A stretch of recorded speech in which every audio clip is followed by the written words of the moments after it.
Sometimes I say the wrong word or forget what I was talking about. Is this because my brain is shrinking? Well, there's quite a long line of connections and consequences between somebody at one moment perhaps just not able to find the right word and whether or not their brain's shrinking. So there are lots of reasons why someone might not be able to find the right word. So everybody in normal life, whether they're happy, healthy, got MS, whatever, will have times when they can't find the right word. And if you watch, for example, the newsreaders, or you watch someone being interviewed on television, you'll see, if you watch carefully, you'll see that all these people who are running the country, they all forget their words at times, okay? So it's something that happens to everyone, but to be fair, it does happen slightly more to people with MS. So it might be a fatigue effect. And to be honest, I think that's quite a strong influence.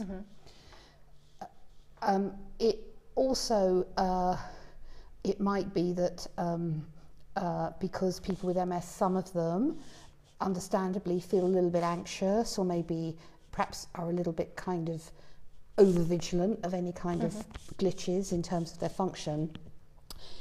When they find that perhaps the word isn't there just the minute they want it, they perhaps start to sort of clam up and panic a little bit, and that in itself can jam you up. So if I started panicking now, I don't know if I'm going to, but if I started panicking now, I would jam up.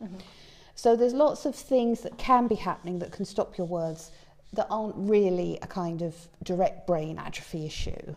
But it is true that, you know, in large groups of people with over many years, you're talking decades now, those people who have the most brain atrophy are likely to be the ones who will have the most word finding difficulties. But on an individual basis, on a day-to-day, having coffee, it's probably not a direct link. No, it's direct. Have you got any suggestions that we can do for the word blocking for MSers? Okay, so some of the things are quite easy tips and tricks. So one thing is, don't be afraid of pausing. Okay, so most people don't mind if you pause. Here's an example. See what I mean?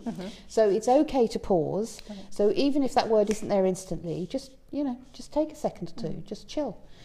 So that's one thing to do. Another thing to do is, if the word you want isn't exactly there, so supposing you're in the florist and you're trying to buy a chrysanthemum, and just that moment chrysanthemum isn't a word you can come off, you just don't try and find it, just say to the florist, I want the yellow one.